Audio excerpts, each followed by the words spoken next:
Hello, hello, hello. Welcome for another episode of Author Spotlight. Hey, it's your host with the most, your main man, Darren Palmer. Excited to be with you for a new episode.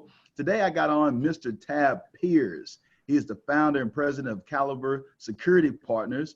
Caliber was created in 2010 and provides cybersecurity services to enterprise clients and emerging technology companies. He also sits on the advisory board of 3P&T Security Recruiting, TraitWare, and drug-free business. After years of business growth and two acquisitions, he found that a few poor business decisions could have colossal outcomes that threaten not only a strong business, but also the outcome of a debt of $750,000 owed to 18 individuals, companies, and government agencies. He once was a hard money lender that was relentless. In despair and disbelief, he plummeted to depression and was able to bounce out of it. I don't want to share all the details right now because I want us to be able to hear from Mr. Pierce himself. Say hello to the people, Mr. Pierce. Hey, how you doing? Hey, everybody. You know, it's funny when you read that, I get excited because I'm like, I did that. I overcame that, as opposed to how I used to think about it, like, oh, man. So, yeah, that's good stuff. I'm happy about that. Awesome, awesome. Thank you for sharing that, Mr. Pierce. I want to dive right into it because when you share that you're happy about that, with the current time at the time of this recording, depending on when you're listening to this, we're in the midst of a pandemic. We're in the midst of a trying time for a lot of individuals who are listening to this, whether it's some who might, be execs who are furloughed, whether it be entrepreneurs who are, they didn't get the PPP stuff or whatnot, they didn't get any government funding, they find themselves in a tight situation. So with your experience, I want us to dive a little bit into that. What are some things that you could just share with us when you were in that tough time that allowed for you to be able to continue to get up and not quit and continue to persevere while we're able to hear from you today, looking back at it as a learning experience instead of a loss? Well, the first thing is I would tell people is never waste a good calamity. You know, this is a rough time. And some people are going to sit back on their hands and they're just going to go, oh my gosh, man, things are bad. Other people are going to persevere. Other people are going to see the opportunities and seize the opportunities, and be the latter. And so it's cool. Yeah, I say this great thing. Truth is, when I went through it, a lot of it came over time. I mean, it was 3.5 years. I didn't wake up one day just going, oh man, I got this. This is in the bag. But there are certain things I learned along the way that that really made a difference ultimately, that I didn't necessarily realize until I reached towards the end and I started looking at it and went, wow, there's some things, some key takeaways. One of them is, to learn or to realize that you can outlast everything. That is the power that's given to all of us. And speaking of power, that you have all the power. When I owed $750,000 to 18 different people, individuals, governments, and that stuff, it's really easy to look back and just go, I'm beholden to these people. I owe them money. I'm just, and I did this, right? I mean, this is like what I lived. So it's like, you look at it and you're like, I'm a failure, I'm a fake, I'm a fraud, you feel vulnerable, all of those things. But if you realize, hey, you know what? Yeah, I put myself in this position, but if those people want their money back, they have to play by my rules. So I have all the power. All that power is mine. And I used to have to tell people, if you push too hard, I will file bankruptcy. And I didn't really have any intent ever to do that, but it's ammunition, right? So, and I would say, if you step out of line, if you don't wait until I need it, this whole thing is going to collapse and nobody's going to get any money. Well, I would say that, but I didn't feel that power. Later on, I realized, man, I have that power. A few other things, realize that life is going to be full of bit actors, those individuals or those situations that come along for, an hour, a day, a week, a month, maybe a year, but they're bit actors. And I realized that, I was giving all this time and energy to people that weren't really part of my life. I would worry about it, I'd fret, all this stuff. And, and then they were gone. I'd pay them off and they're gone. And I'd be like, well, that's it?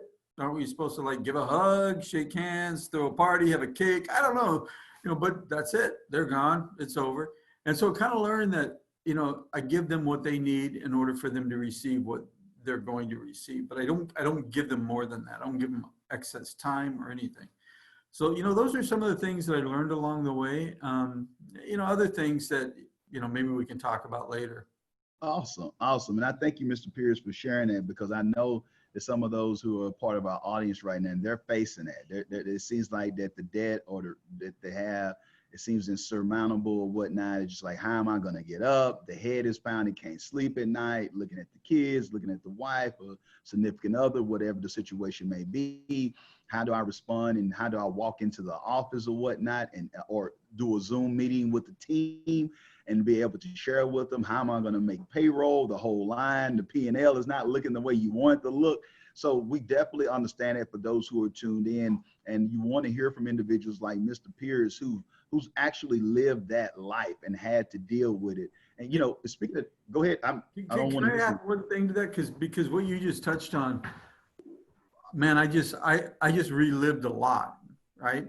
So one of the things is people would say to me, man, you're such a warrior, you went in there and you handled that, you did this, and and I would say, I was like a warrior that dragged his sword into battle every day. I wasn't like, like, yeah, let's go do this. It was like, okay, this thing's heavy and I'm dragging it, but I didn't have a choice. And I would go to client meetings and I would just be beat up, and I would just be like, man, I absolutely need this client to buy, because if this client buys, it gives me like a 2-week respite. And then maybe I can get something else and keep it going. And so I'd have to like get myself like super psyched up and super focused for that 30-minute meeting. Back in the day, those were face to face. We used to do this stuff face to face. Anyway, but whatever, face to face, Zoom, that. And the other thing I would do, and you talk about going into the office, because I was not feeling myself, right? I would just be like, oh man, I'm beat up, I'm tired, I just don't have the energy. And I have employees. And so I would like drive down the road like a crazy man, and I'd scream at myself, like, you want a piece of this? You want a piece of this action? Come on, man, you got this. And I would just like lose my head. And people, I think, were like, man, that dude's having a freaking seizure or something. And then I'd walk in the door and I'd be like, who wants some of this? And they would like, who, are you nuts or what? And I would just be, and I'd be like, yeah. And then I'd go to my office and I'd go like, oh man, I'm freaking exhausted. I'm physically exhausted. So all those things you kind of do, you have to do what you have to do in order to get yourself through it. So when you said that kind of reminded me of all of that. So it's funny now, man. It's funny now, but like you said, when you go through it, and what we're sharing here is this is real. This is this is authentic here. You don't get lost in the sauce here. I love that analogy or the example. I could see it. I mean, I saw the visual, Mr. Pierce, when you were taking me through the soldier or the leader or the commander, with that sword in the ground, dragging it through or whatnot. Hey, I'm not having a Braveheart moment right now. I'm just doing what I can. And I want to make sure that we focus on that sword analogy as win today. That win for today might be just dragging your sword. But hey, it's a lot of people that didn't even get out of the bed. It's some people who actually taking themselves out. So for those out there, and it seems like that you're not gaining any momentum, it's not looking right, count the micro wins. And that's what Mr. Pierce was able to do by just showing up, doing some of the things that might seem loony as a tune or whatnot, whether it's pumping yourself up to get prepared, because regardless or not, It's like the old school Charles Barkley, I'm not a role model back in the day, you know, with the Old Spice and things like that. As far as the commercials, that's the same way that you got to understand when you are in leadership, whether it's for a nonprofit or for profit or just the leader of your home.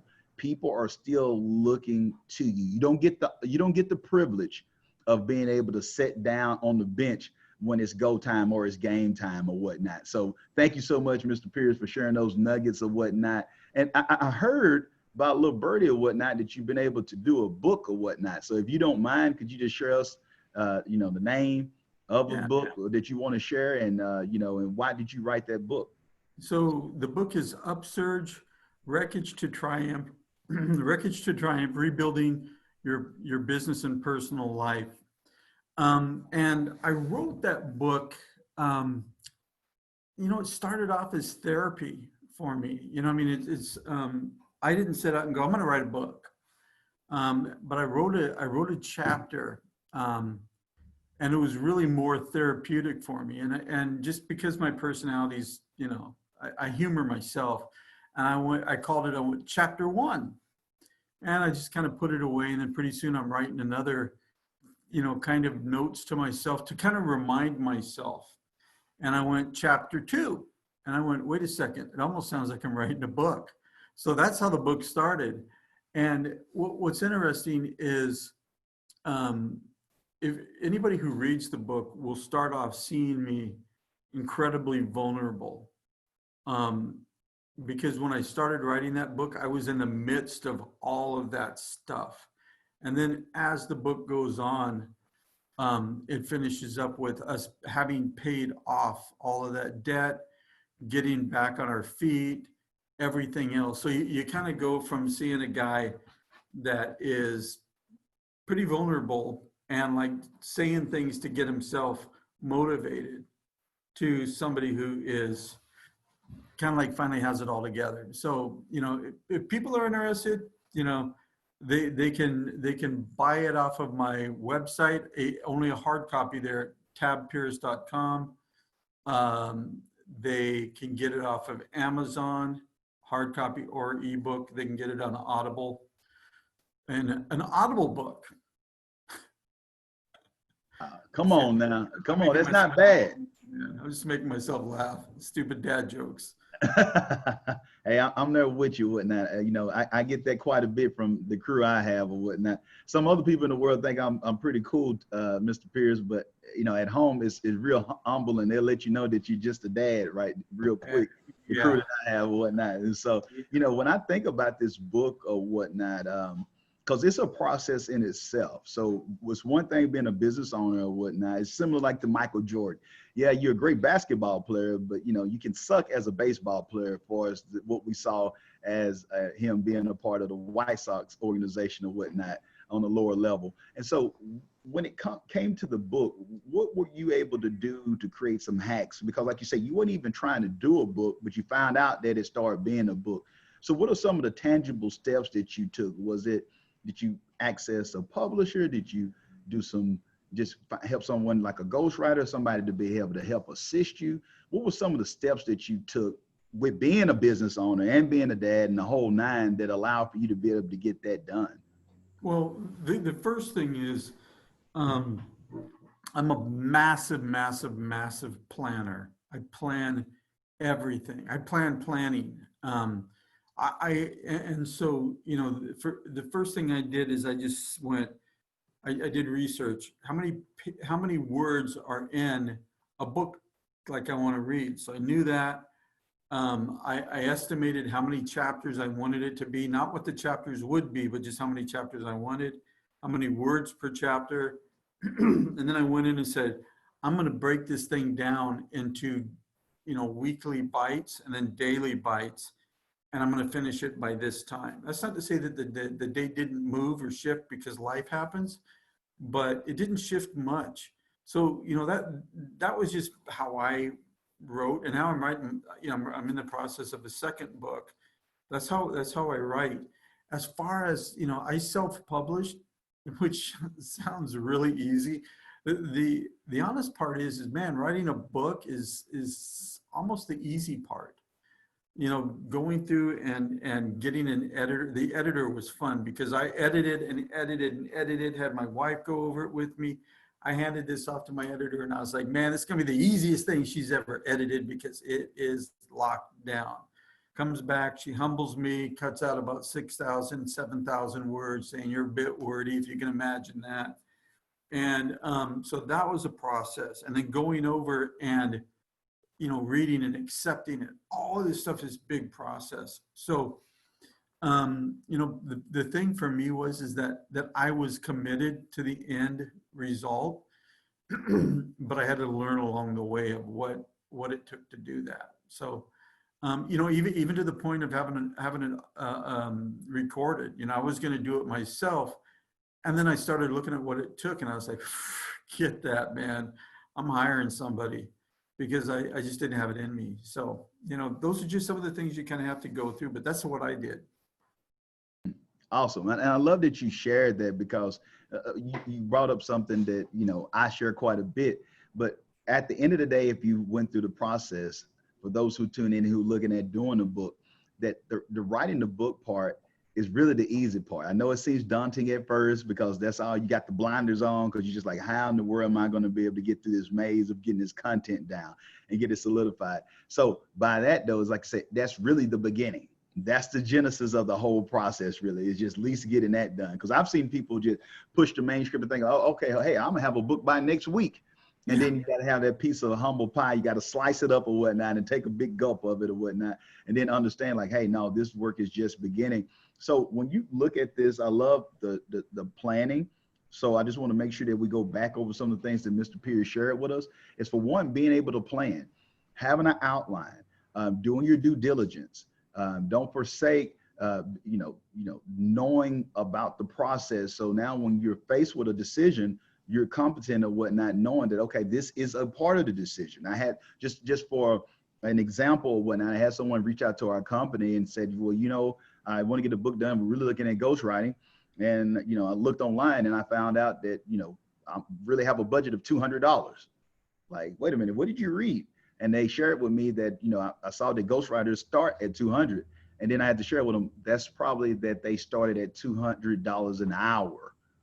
And it was like, oh, the epiphany, the light bulb hit. So I'm just using that as an example of why it made sense what you heard with Mr. Pierce shared with, okay, how many words should I probably have that I should look at having in a chapter? Not saying I have to live up to that, but I can also use that as a gauge of what I want to do for my particular book. So don't take that lightly what Mr. Pierce shared with us, because being able to plan your plan will actually help you. It's like having a foundation when you build a home. It doesn't matter if you're watching HGTV and the property bros is coming in there and putting hardwood floors and putting chandeliers in the building. If you don't have a solid foundation of where you're going with the book, you'll be like so many others who have just drives full of content and they don't know where they're going with it, or spiral notebooks full of content and they still don't have a book done and they don't have it published. So with getting it done and seeing it actually in your hands, if you don't mind, Mr. Pierce, share with us, what was that like, looking at it and seeing the book in your hand, knowing, wow,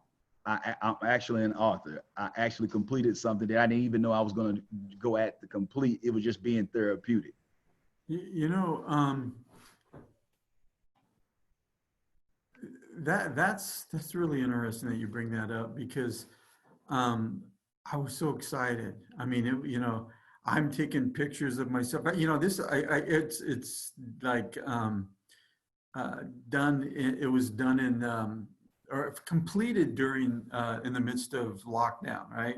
So I'm like, I got this picture, man. I give my freaking fro, man, because you know I can't grow. My hair doesn't grow down; it grows out. So I'm sitting there with this picture. I'm like, yeah, you know, and I'm looking at my hair, going, don't even care, man. And but then it's like I'm like I know irritating everybody on like LinkedIn, Facebook, Twitter, Instagram, blah, blah, blah. Because I'm like, post, post, post, post. I didn't care, man. I was so excited. That is a fantastic feeling to be able to accomplish something like that. So yeah, I mean, even now, I mean, you know, when the second one's done, I'm going to be doing the same thing because it's yeah. And I get to have this like massive, massive appreciation for these crazy people that have written like 20 books, you know, and do other things. I'm like, beyond me. You know what? You get the process when you're part of um, the club, the book club. I like to share where you understand and have a respect for those, regardless of however they chose to do it. But just alone, just to go through the process of being a published author is something that is not an easy feat. You know, it's a respect level because you had to go through it. Even if you made the investment, you still had to have the time. You still had to look over some things. You still had to check off. You know, you still had to do some promotions. You still, I mean, it's not going to just happen by itself. So being able to do that due diligence and see it through is a respect level, and that's why you hear it called a labor of love. And for those who are tuning in, listening to this, and I know that one of the companies that I own is a publishing company to help people and whatnot. But the key to it is you'll hear me share this. If you don't have a big enough why, or if you don't have an understanding of the process, I share with people, don't move forward until you gain that information, because it's going to be so easy to quit. As coming from Texas or whatnot with the Southern drawl like Tim McGraw, I know you'll be able to understand this when I share with you that the best books are in the local cemetery because it comes from people who are fixing to finna do something. And that's not proper English there. I'm just giving y'all a little Southern twang there, how we talk. But that's the thing. You're fixing to, or you finna try to do something, but you never get around it. Because if you're not doing what Mr. Pierce shared about planning your plan, if you're not understanding to get wise counsel, it's great that Miss Johnson taught your Sunday school class and she's a retired third grade English teacher, but you probably want to have a professional look at this to make sure it's done the right way, because a book can be an asset to you, but on the other side, it can be a liability to you. So even though Mr. Pierce has done some great things for us in the entrepreneurial world or whatnot and being a business owner, it doesn't serve him well to be able to have a lackluster product out in the marketplace because he was cutting corners and halfway did the book. So people who are unaware of him, they're going to judge him by the book. They'll never know the great human being that he is and how he can be a blessing to them in their organization by learning from him and things that he's been through, if they don't take the necessary steps to make sure that it's done the right way. So for a lot of the business owners who are listening to this, that's why I want to make sure that we extract out of what Mr. Pierce is sharing with us. Don't cut the corners. Don't do things where you hope it works out. Hope is not a strategy in business or in life. So make sure that you do your due diligence, or if not, it might serve you best. If you're not going to do it the right way, just don't do it at all. Then if you're not committed, just sit on the sideline, because you can do damage to yourself if you don't do it the right way. Do you agree with some of the things that I just shared there, Mr. Pierce? All I'd say is amen. I mean, I mean, yeah, I tell you, there's been times in my life where I thought I was committed to something and I wasn't committed yet, and then get committed later and look back and go, man, I am so glad I didn't do what I was planning on doing early, because I would have, I would have looked the fool. I would have looked bad. It would not have looked good on me. But yeah, I mean, you've got to have a good plan. You've got to have a good why. You've got to have a good reason. Um, and the thing I would say is, if you've got a great story to tell, be okay being vulnerable, because the world needs people to be vulnerable, not always show their strength. And that to me is that's probably the one thing I hear from people with my book is like, man, you were so vulnerable. And it's just because I don't really care. I mean, I'm at the point in my life where I've done some colossal mess ups, and it just, so be okay with being, I don't want, I be okay being your authentic self. I sound like too much like a life coach, but be okay being you. It's really important. Yeah.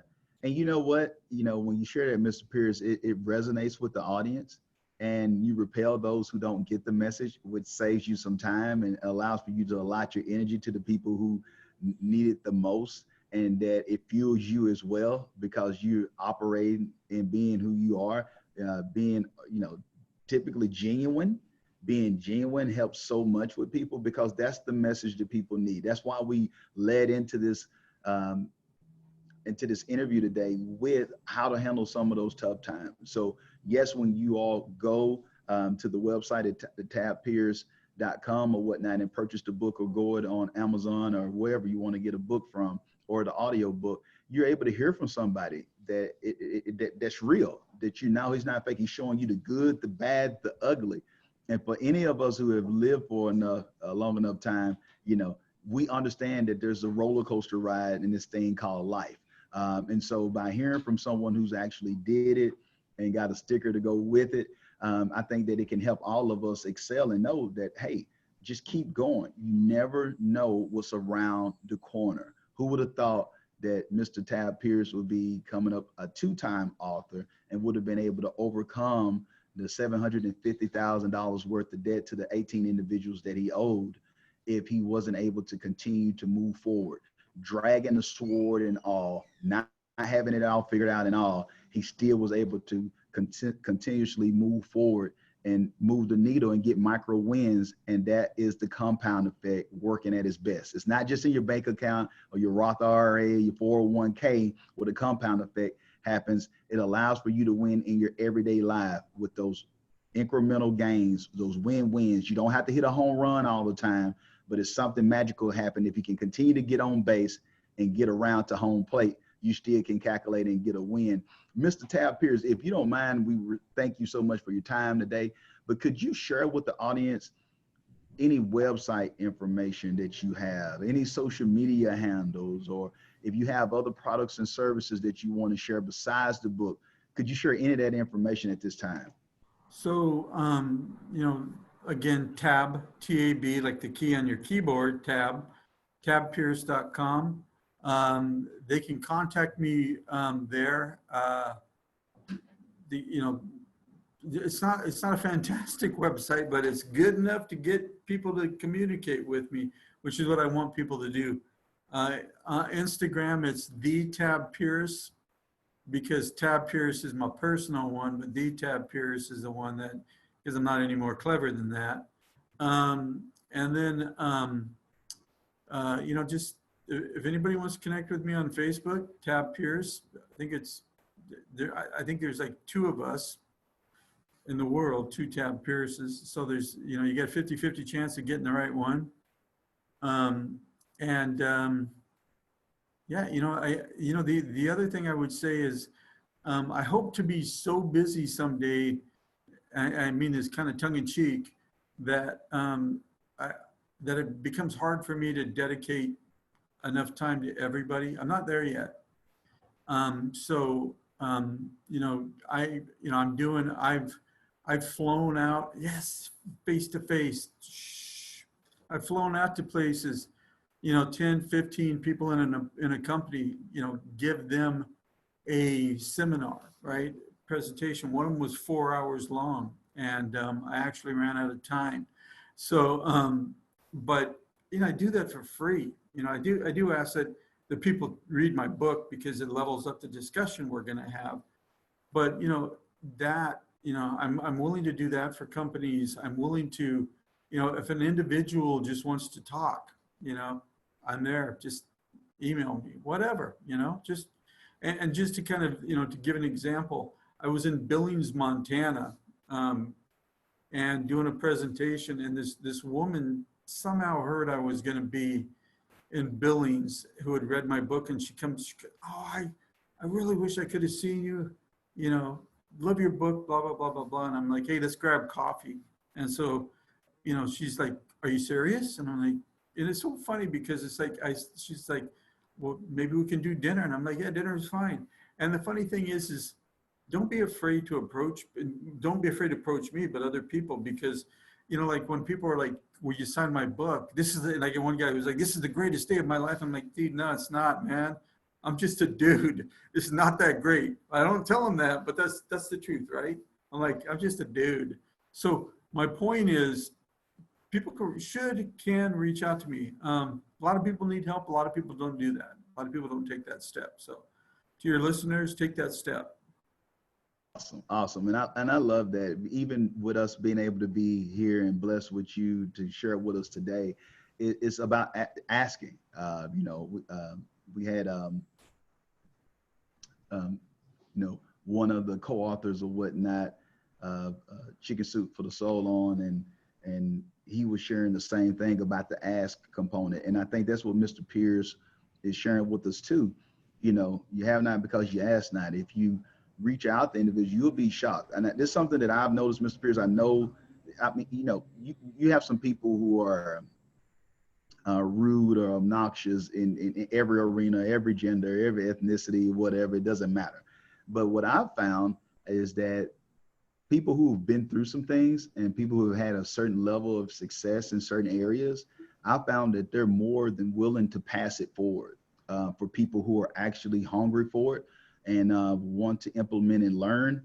They go out their way, even though some of us need to have a paradigm shift because a lot of us have been told that all these guys don't or these gals don't have time to speak to me. They're too big and all that. But actually what you brought up and shared so eloquently, I'm just a dude.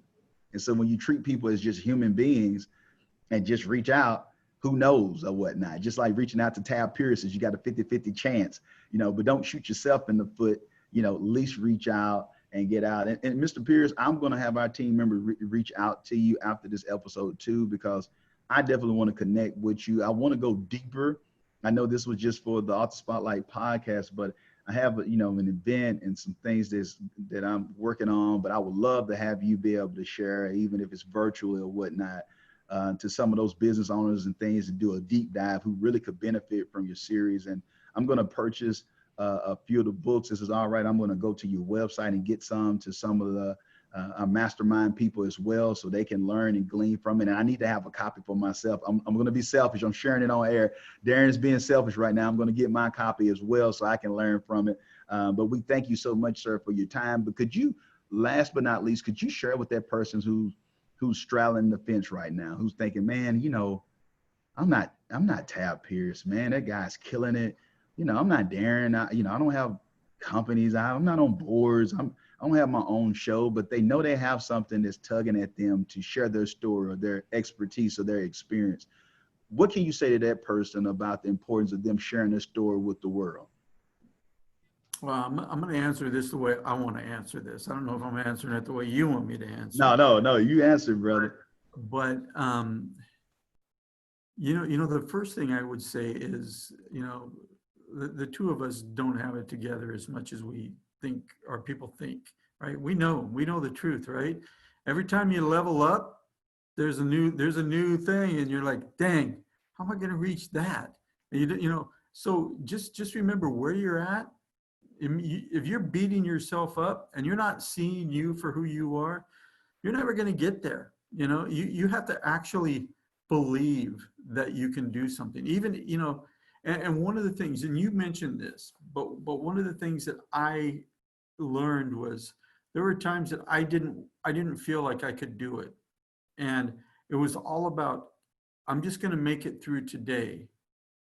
Tomorrow, I don't even care if I wake up tomorrow and do something. Today, when I put my head on the pillow at night, I'm going to look and say, this was a great day. I did everything I could today. Tomorrow, don't even care about. And I'd do that, and then I'd wake up the next day and I would say, you know what? All I need to do is just try to I'm going to do today. I'm just going to do today. And it was always one more day. And, you know, the thing that I would say is, you know, we spend so much time beating ourselves up in the past, living in the past, you know, like I could have been a contender. It's like, dude, yeah, so what? Go be one. You still can. Go do it. And you know, we spend so much time lamenting the past, or even like, yeah, man, when I was in high school, I was a quarterback. I threw for 80,000 yards in one game. Obviously, you know, I was the man. If it wouldn't have been for that knee injury, I'd have been in the NFL, Hall of Fame NFL. You know, okay, stop living in the past. Don't live in the future. And you know, it's great to have a vision of where you want to go, and you should have a vision of where you want to go, but do it now. And feel good about yourself now, because right now, right here, right where you are, everything is okay. Even if you got all these bills and all these things crashing down on you, right now, where you're at, everything is okay. And you just got to live that. And just, you know, like I did to myself, you know, jack yourself up, build yourself up, give yourself a little fuel. Because if you can get an ember started, you can start a massive fire. All you need to do is start that ember. So if you got a big fire, like I think I've got a big fire, get a hold of me and I'll give you some embers. Come on now. Come on now. Hey, he's smoking. He's smoking right now, brother. He's smoking or whatnot. Hey, who needs the Marlboro man when we got Tab Pierce, baby? That's how we doing it on this episode. Candy cigarettes. Come on now, fired up the right way. I just left California, so don't think I brought something with me. But anyway, that's another episode. But at the same time, we want to just thank you, Tab, so much, man, for coming on, firing us up. If you're not fired up by this interview, you might want to check your pulse or whatnot to see if you're still breathing right now. It's close to Halloween, but at the same time, it's a little early. But at the same time, we want to just thank you so much for coming on, inspiring our audience. I know that I have been touched by this interview. I'm truly grateful, sir. Nothing but gratitude. Thank you for taking time out from your family and your companies and whatnot to be able to pour into us. We're definitely going to reach out off the air for some other things as well. And make sure that those who are tuned into this, go to tabpierce.com. We will have all that information in the show notes. I'm also going to get some additional copies. So if you want to reach out to us or whatnot, and we can share with you how you can get a copy of Mr. Pierce's book or whatnot. We want to pay it forward whatnot. This guy's doing a great job. So we want to pour into you and invest in you by getting you a copy of the book or whatnot. So reach out to us if you're interested. I'm getting a few extra copies today. So until next time, remember that this is the year for your new book. Be blessed and be great. Amen. Thank you.